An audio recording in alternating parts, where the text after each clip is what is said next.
Welcome to the Times of Israel's daily briefing. Today is Monday, March 9th. I am your host, Amanda Borschel-Dan, here in our Jerusalem recording studio with diplomatic correspondent Lazar Berman. Lazar, thank you so much for joining me today. Good to be here. It is good to have you always.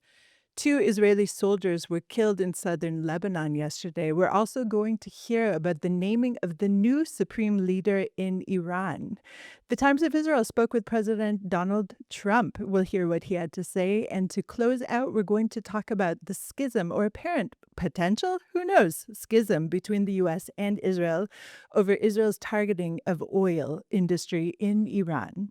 All of this and more when we're back.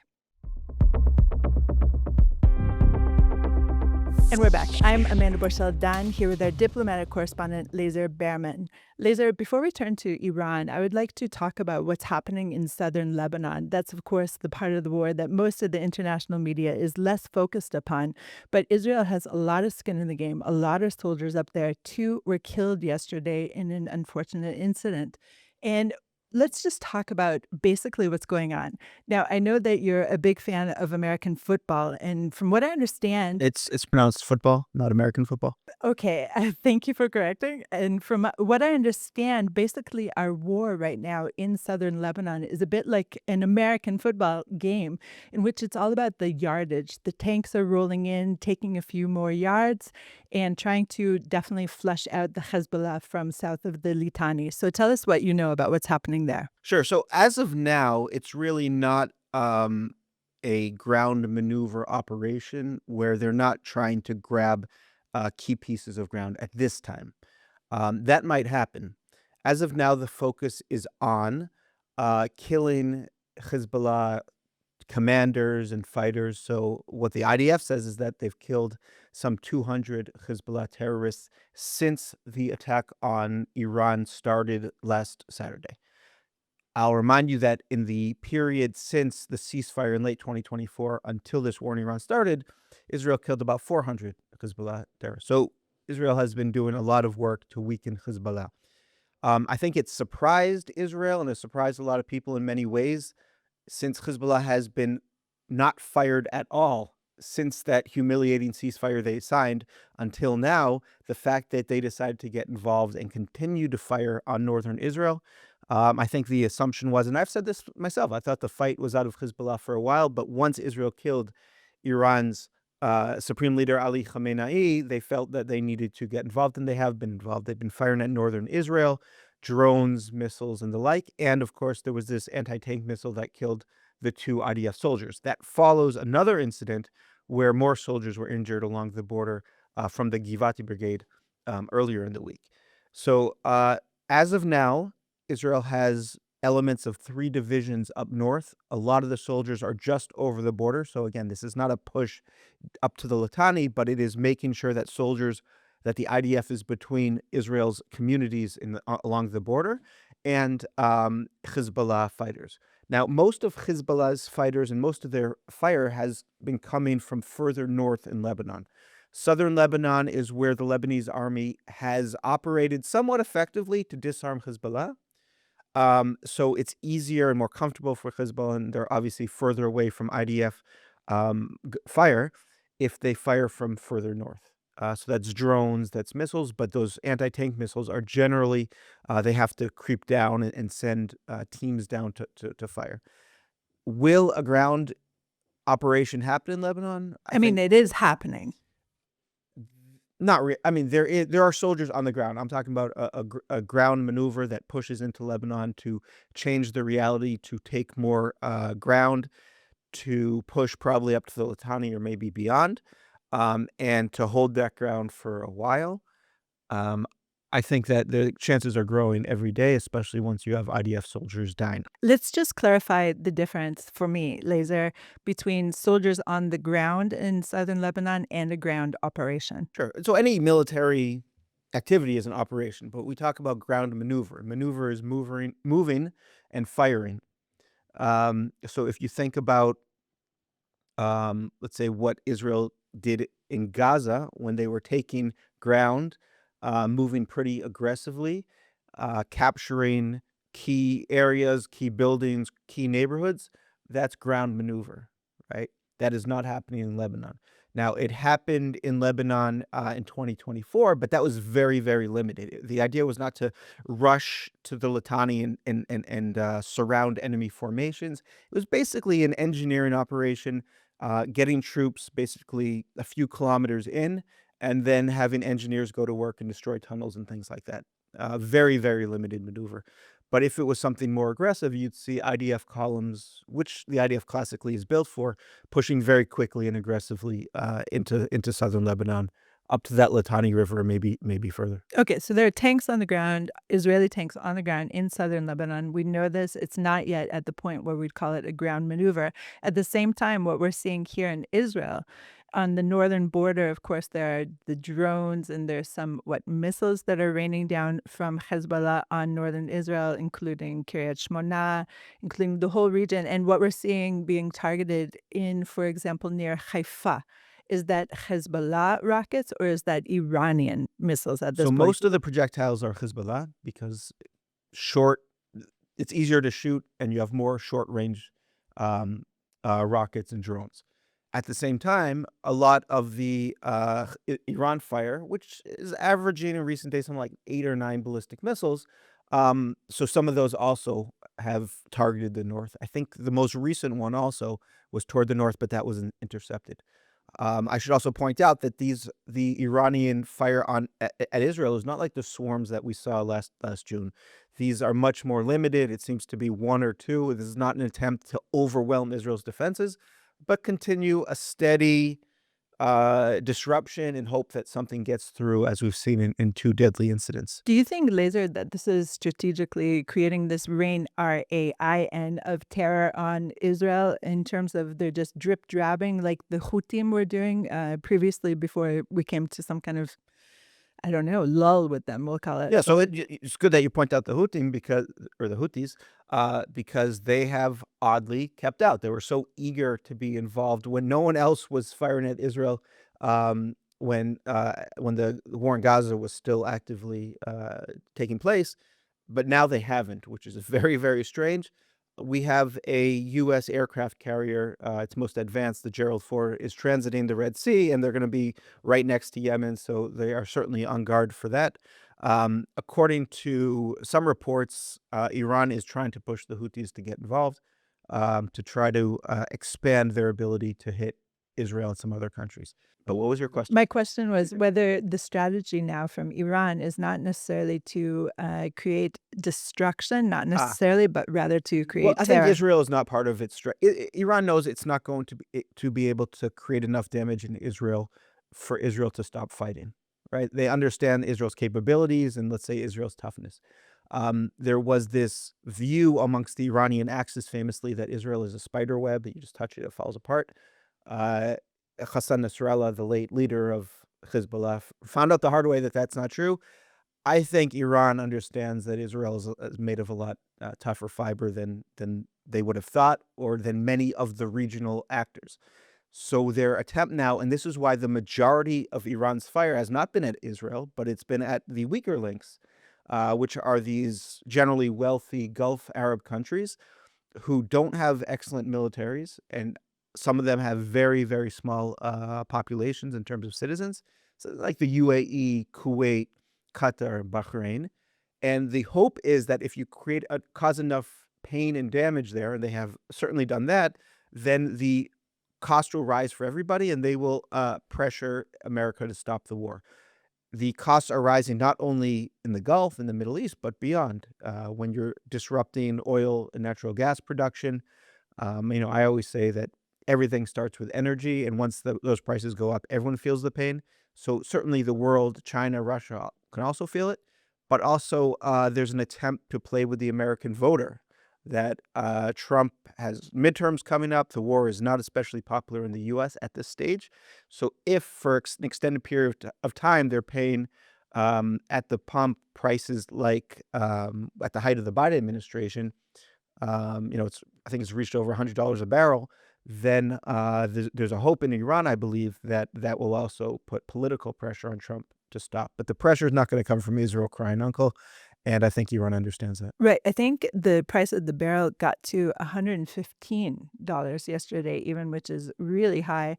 And I'm sure that it didn't help that Israel has been targeting Iran's oil industry. We know that just the Straits of Hormuz are about 20% of the crude oil goes through there, and that's, I think, 80% of what some of the Asian nations that you just mentioned need. So I have two questions for you here. Number one, you said countries are feeling the pain, including Russia. Wouldn't Russia be actually not feeling the pain? They have a lot to gain from the kind of stoppage of oil going through the Straits of Hormuz, meaning they can sell their oil for a much higher cost, a much higher price right now. So that's number one. And number two, the idea that Israel is targeting Iranian oil industry seems to me a really logical progression of the war. But I understand that there's some strife between Israel and the US over this. Sure. So first of all, America's big rival, of course, is China. China is not oil independent. It needs to get a lot of its oil from Iran. So any disruption there certainly affects China. And it depends how long this goes. This could really shake up markets.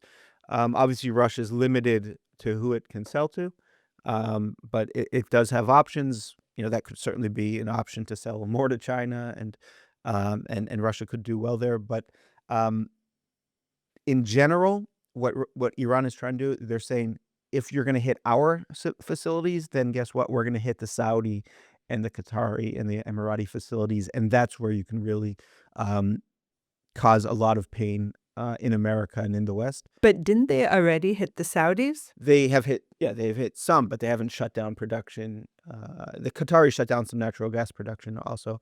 And it's not like at this stage the American shale producers can make up for that at this time. They have the potential to, but they can't do it, from week to week. So that's in terms of the what could happen is if this goes on and if Iran decides to retaliate by hitting regional oil production facilities. And that's certainly what the Saudis are afraid of. So is that the problem between the strategy here, that Israel is saying, okay, let's take out these strategic facilities, the oil industry, but the US is saying, no, it's not time for that. Let's not go to that level. Right. So according to there was a report in Axios that uh, America knew that Israel was going to carry out an attack on the facility in response to attacks on Israeli civilian facilities. They're raising the bar and saying, if you attack our civilian facilities, we can cause you even more pain, to try to deter that in the future. But according to the report, America thought it was going to be much more of a limited attack, and they didn't realize it would be these kind of biblical plumes of black fire and oil rain. A living hell is what we heard. A living hell. Yeah, if you look at pictures, you can see it's quite dramatic. So that's according to those reports. There was strife there. There was also a feeling in Washington that this could drive the Iranian people into the arms of the regime, because this could really, cause widespread. They're not doing well anyway, but this could really change their situation for the wars. But there will be these hiccups, but this is not going to throw off the coordination. But obviously, in America, they're much more sensitive to to anything that could cause strikes on their allies' oil facilities. That is, like I said, that's something that the Saudis are very, very concerned about. And of course, anything that will cause more political pressure for this administration back home. I think that's the source of this reported tension. Let's go to a short break, and then we'll discuss what U.S. President Donald Trump told the Times of Israel.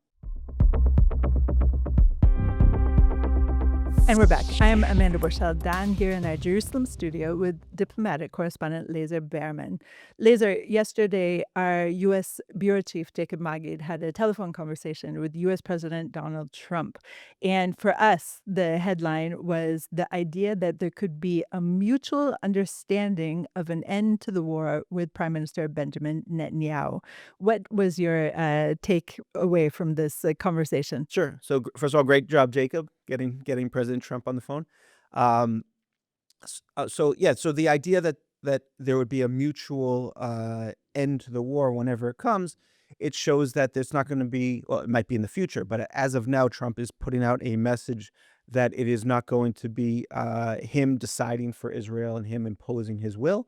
that there is this alliance, obviously not of equals, but of partners, even if Israel's the junior partner. But you can see in terms of the way that they're dividing up the fight, it's basically equal partners in terms of that regard. They've divided up the country. The strikes are very comparable in terms of their power and effect.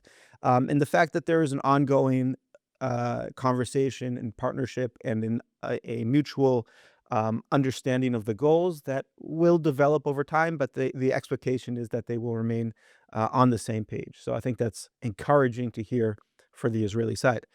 Uh, Once again, Trump could not help but to criticize President Herzog over the not yet giving a pardon. Who knows if he will, but he certainly hasn't done it yet to Prime Minister Netanyahu on his corruption charges.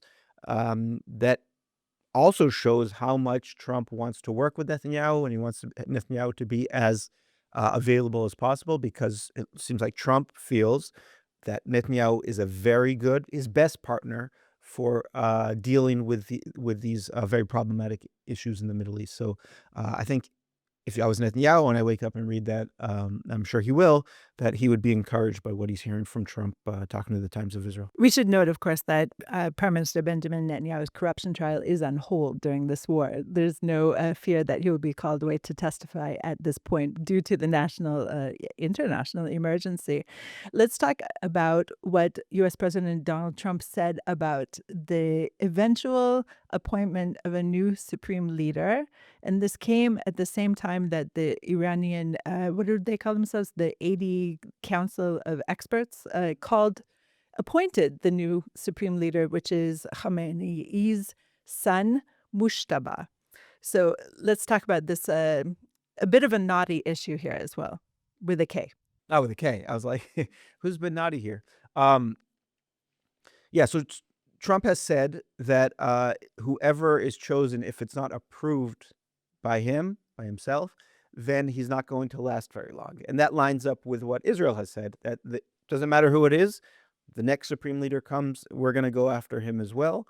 And once we get rid of him, if the assembly chooses another leader, we'll go after him as well. Just like they did with Hezbollah, leader after leader was taken out, until they get someone who's pretty bland, and Israel seems not to mind having such a weak leader in place. So I'm sure that we haven't seen Mushtaba since the war started. According to reports, obviously his father was killed, but also his wife and I believe his daughter. From what they say about him, so he's never held an official government job. However, he has been one of the most powerful people in the Islamic Republic, kind of a gatekeeper to his father. He's 56 years old. He was born 10 years before the Islamic Revolution. But he saw the Shah's police. He didn't see it, but he came downstairs in the aftermath, beat his father. He is seen as even more hardline than his father, and now he certainly will have these feelings. I need to take revenge now on the great Satan America and the little Satan Israel. This shows that in terms of the regime itself, they're not looking for anyone who's going to compromise. And I mean, even his father, Ali Khamenei, was willing at times to let the elected political leadership, so the president and the foreign minister, make deals with the West and be accommodating. But the idea is that is not going to happen under Moshtaba, the third supreme leader, that he has very close ties to the IRGC, and they're going to even be more empowered to control the country. So you're going to have even a more intractable Islamic Republic, which may indeed mean that they're not going to be willing to accept any sort of ceasefire or any sort of diplomatically arranged end to this war, and that they will only stop once things fall apart. So it seems like the stakes have gotten even higher. So let's talk about the president of Iran and some really, I suppose, controversial statements that he's made in the past several days, especially his apology to the Gulf states for Iran attacking them. Parse this out for me a bit. Sure. President Pezeshkian, so the presidency, it has had some power in the Islamic Republic, but is not like the American president, where it's the supreme power. Not at all. Supreme power obviously lies in the supreme leader and his advisory councils, and of course the IRGC. So you see how weak Pezeshkian is now. First of all, it doesn't seem like America or Israel is trying to kill him, right? Which means he's not strong enough to be killed, or what? Yeah, he's not that influential. He's also, you generally don't go after purely political leaders. The supreme leader was the head of the IRGC, chain of command as well. So there was some justification for going after him. But you see, Pezeshkian is trying to find some relevance. So the fact that he apologized to these Gulf states is being interpreted as this fissure within the ruling powers of the Islamic Republic, that the IRGC and the military want to continue striking, and the elected leadership or the political leadership does not wants to preserve ties with their Arab neighbors. But I think he's not making the calls here. It's not clear exactly who is. There's reports of a rogue general, who's not listening to anyone else or any political leadership, who's really running the war, or that it is kind of disintegrated into local commanders who are making the decision. So, but whatever it is, it seems like Pezeshkian is not the one who is running things, and that's not surprising. Many reports point to Larjani, I believe is his name, and he is not an elected official as far as I understand, but many seem to think that he is the one holding all the reins. Yeah, so he was very, very close to Ali Khamenei, certainly a hardliner, and someone who was seen as holding things together after Khamenei was killed. The question is, what is his relationship to Mojtaba? I would imagine they would work together. They seem to be somewhat on the same page. But he's certainly one of the most powerful people in the regime. Lazar, thanks as always for joining me today. Thank you. Thanks for listening to the Times of Israel's Daily Briefing. Please check out another installment tomorrow. This episode was produced by Gabriella Jacobs and edited by Ari Schlacht. If you have any questions or comments about this or any other episode, please drop us an email to podcast@timesofisrael.com. Until tomorrow, shalom.